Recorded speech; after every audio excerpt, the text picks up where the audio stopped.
I now give the floor to His Excellency Badr Ahmed Mohamed Abdelati, Minister of Foreign Affairs, Immigration, and Egyptian Expatriates of Egypt.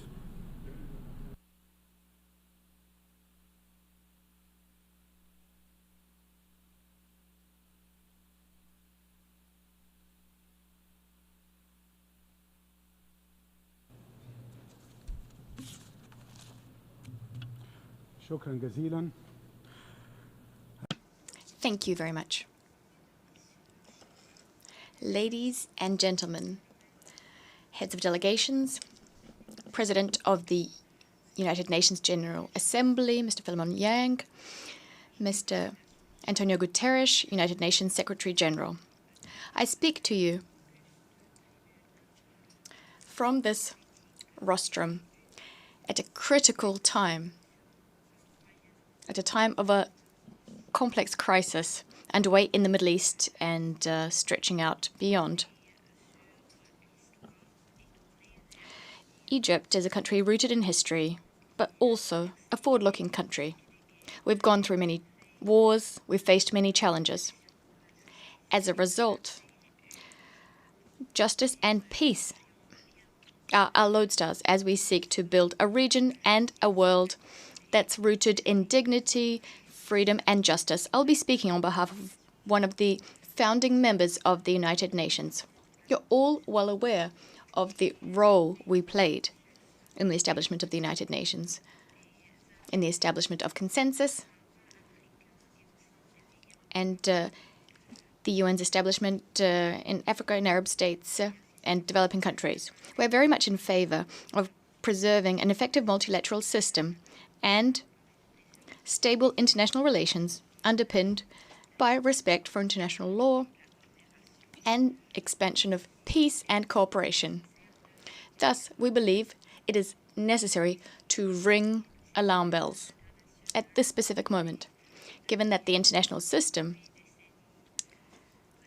established roughly 8 decades ago, is currently showing its structural shortcomings, threatening its very existence, and this owing to ineffectiveness, inequality, and growing recourse to double standards.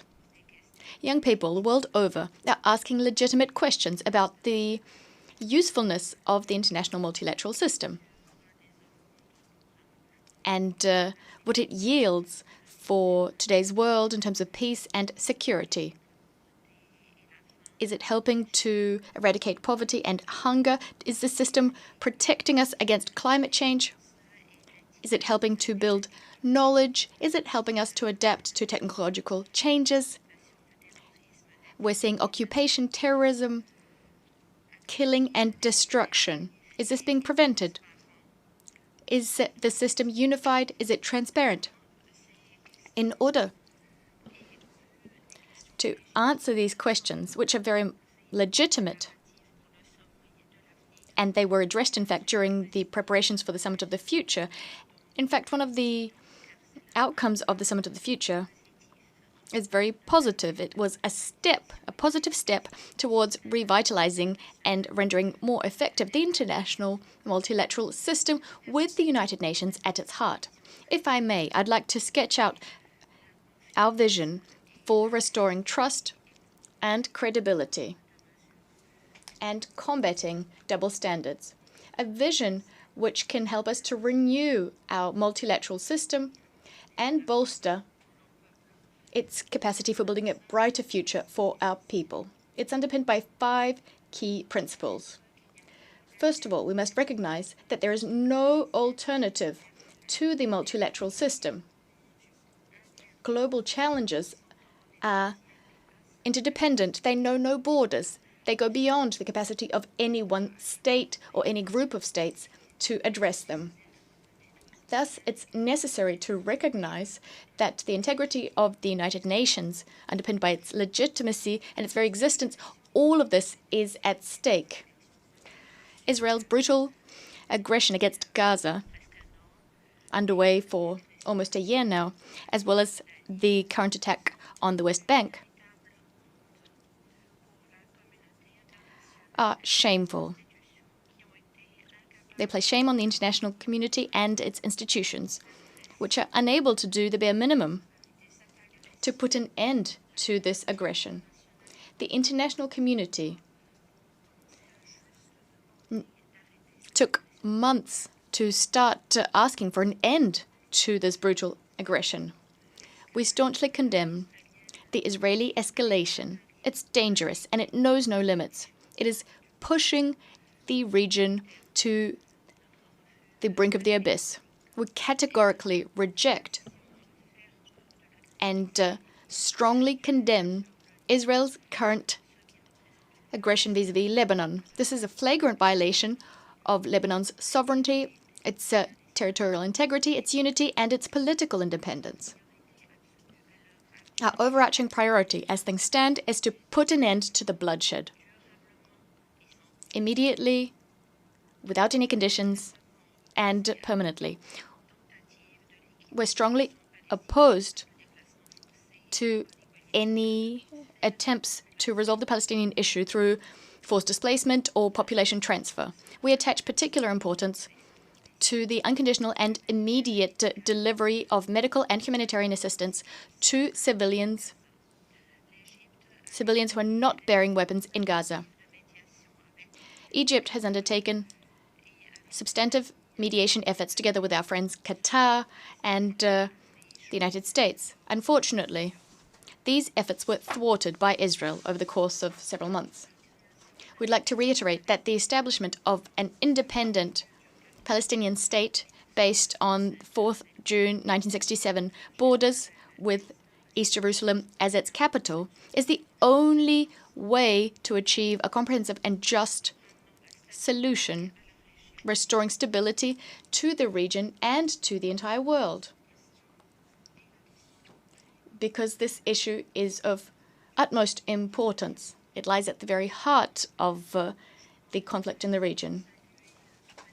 I cannot but commend the Secretary General for his very courageous stance, which shows that he's shouldering his responsibility. I'd also like to extend our gratitude to all UN leaders and UN agencies, specifically UNRWA. We extend our condolences to the families of those martyred UNRWA personnel who fell during their duties and others who fell owing to the Israeli occupation. We want to put an end to the war machine, to put an end to the destruction, which is in violation of international law. Next, we need effective participation, not a fig leaf of participation. Participation is not a gift.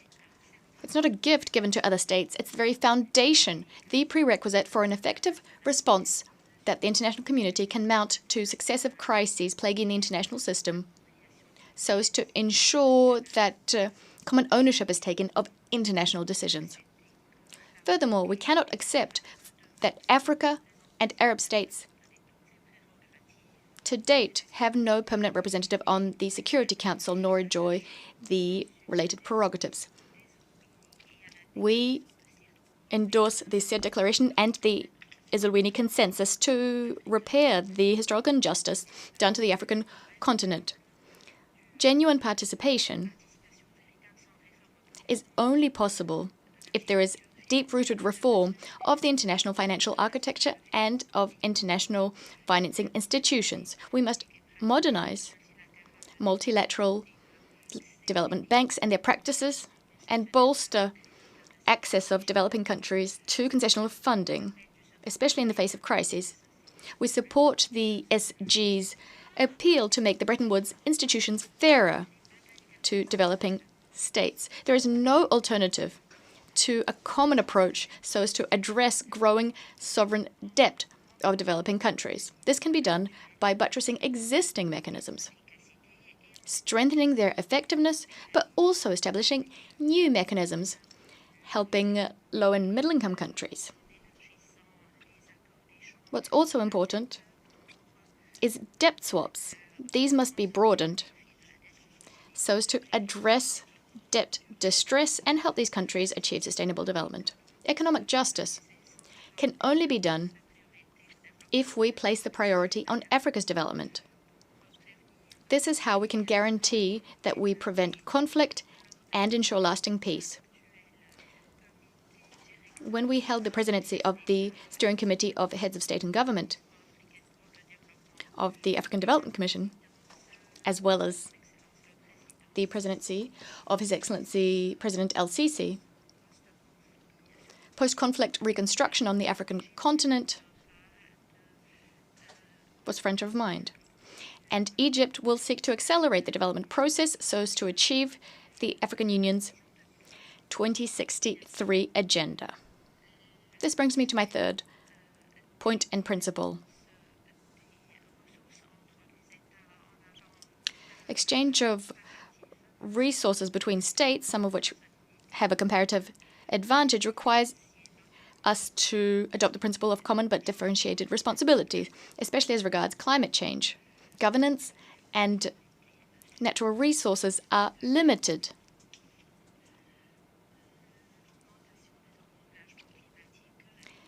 Mounting climate challenges is clearly linked to, and our ability to solve it is clearly linked to the types and amounts of financial assistance that's provided, as well as the technologies that are made available for climate challenges to be tackled at the national level.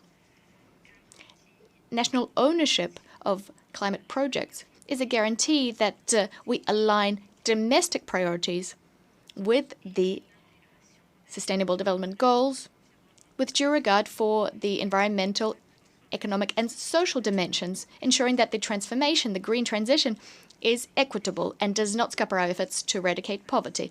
This was our priority at COP27 in Sharm el-Sheikh. Our compass, our North Star, as we seek to achieve effective and practical solutions, is the agreement on the loss and damage mechanism, which aims to help developing countries which are hardest hit by climate change. Fourth, the principle of participation and shared responsibility goes hand in hand with a rejection of unilateralism in the management of global resources and the settlement of disputes that stem from these resources. For instance, transboundary watercourses is a case in point. There's a global water crisis that's affecting Egypt, inter alia. Egypt is a densely populated country located in an arid zone. It is heavily reliant on the Nile to be able to respond to its mounting water needs. The principle of cooperation with the Nile Basin brother countries encapsulates Egypt's approach to better management of our common resources with a view to securing our interests in keeping with international law and ensuring equitable and sustainable use of resources without any consequences for the downstream countries. We'll continue to work so as to attract foreign investment for development projects in keeping with the various rules, including in the Nile Basin. Despite our genuine efforts, Ethiopia has been insisting stubbornly, misportraying the facts, and starting up the Renaissance Dam, beginning operations without due regard for international law, nor the opinions of millions of people living downstream in Egypt and in Sudan. Following 13 years of vain negotiations, Ethiopia took a unilateral decision in blatant violation of international law, specifically the 2015 Declaration of Principles, the Security Council Presidential Statement issued in 2021. Well, in fact, in December 2023, negotiations came to a standstill. Egypt will continue to monitor the commissioning of this dam, the filling of this dam. We will be following this very closely. We will keep the Charter in mind and will take all necessary measures so as to secure the interests of our people and our very existence. Egypt will not tolerate any existential threats. Those who do not recognize this are mistaken. Moving on. The world needs the United Nations to address emerging challenges, such as challenges in the digital sphere, cybercrime, cybersecurity, artificial intelligence. These new challenges shouldn't detract from our key purposes, that is collective security. This is absolutely vital. This is the very raison d'etre of the organization, the maintenance of international peace and security. The collective security system, including the disarmament and non-proliferation system, has been weakened.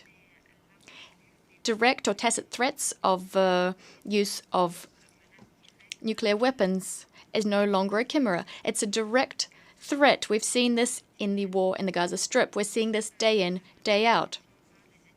As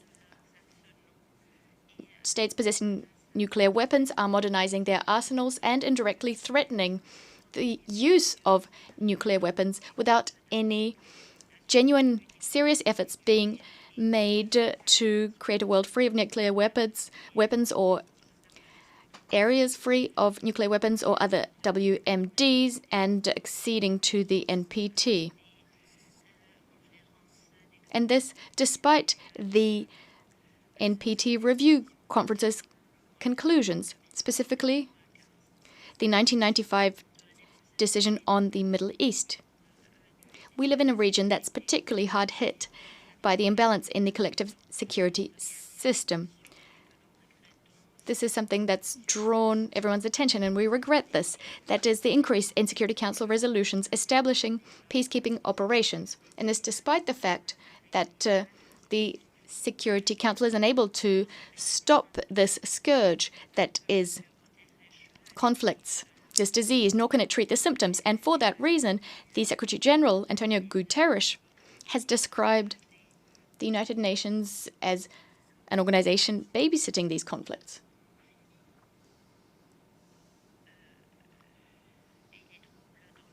Speaking of conflicts and upheavals in neighboring countries, as well as throughout the North Mediterranean, all the way through to the Horn of Africa in the south, we're particularly committed to strengthening the UN's role so as to address the root causes of conflicts. We need to ensure that peace is maintained, but also we need to sustain peace. This requires states to respect the unity and territorial integrity of other states. We also need national ownership of decisions without anything being imposed by external actors. This applies to all crises in the region: Sudan, Somalia, Libya. The way to resolve crises is to strengthen state institutions through comprehensive political processes so as to fill these political and security vacuums, which are being exploited by certain political and confessional forces, by regional and international parties who want to extend their influence at the expense of people and states in the region. Egypt would like to reiterate the importance of supporting an overarching political process so as to address the crisis in Sudan with due respect for the sovereignty, unity, and territorial integrity of that country, Sudan. We must also preserve its institutions, its national state bodies. We support the political settlement in Libya with national ownership thereof. The transition should proceed with parliamentary and presidential elections held concurrently and as swiftly as possible. We are hopeful that by pooling our efforts and endorsing the new UN mission in Somalia, we'll be able to preserve security and stability in that country in keeping with what its people and its government want. We condemn all unilateral measures threatening Somalia's unity, its sovereignty, extending across its territory. Egypt attaches particular importance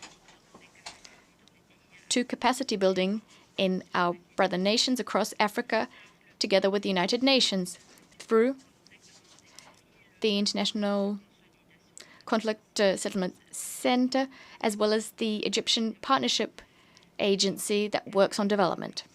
Egypt is committed to working hand in hand with our regional and international partners so as to restore equality and to combat double standards, as well as international hypocrisy, and to revitalize the international system, the multilateral system, implementing the various principles I enumerated in keeping with the principles enshrined in the UN Charter. We will be shouldering our responsibilities as part of the humanitarian response that must be mounted to address crises in our region. We're the third country in terms of refugee applications in 2023. Under the leadership of our President El-Sisi, we've been bearing the brunt of the burden, supporting our brothers from other Arab states and African states. Over 10 million refugees are currently being hosted in Egypt. However, there are certain limits which cannot be exceeded because of the burden this implies. The international community is therefore duty-bound to fill the funding gap and to mobilize the requisite resources so as to address the issue of humanitarian operations and meet the needs of refugees fleeing conflict in various countries. Despite international crises and challenges coming one after the other and the ongoing rise in the number of migrants, Egypt will continue its efforts so as to bolster its human capital. We will do this through a national dialogue. We are prioritizing human rights and democracy. And we're not doing this to please external players. We are doing this to fulfill the aspirations of our people, young people, as well as women, so as to achieve gender parity as well. We've just adopted the first national action plan on women, peace and security. We will be implementing our national strategy on human rights. Furthermore, we'll continue working to maintain peace and security in our region and the world over, inspired by the values of the Egyptian civilization. A majestic, long-standing civilization. Our young people will take forward this vision. They're the ones who will craft the future and preserve human lives without any discrimination on the basis of race, gender, or otherwise, all within the international multilateral system. I thank you. I thank the Minister of Foreign Affairs, Immigration, and Egyptian expatriates of Egypt. We have heard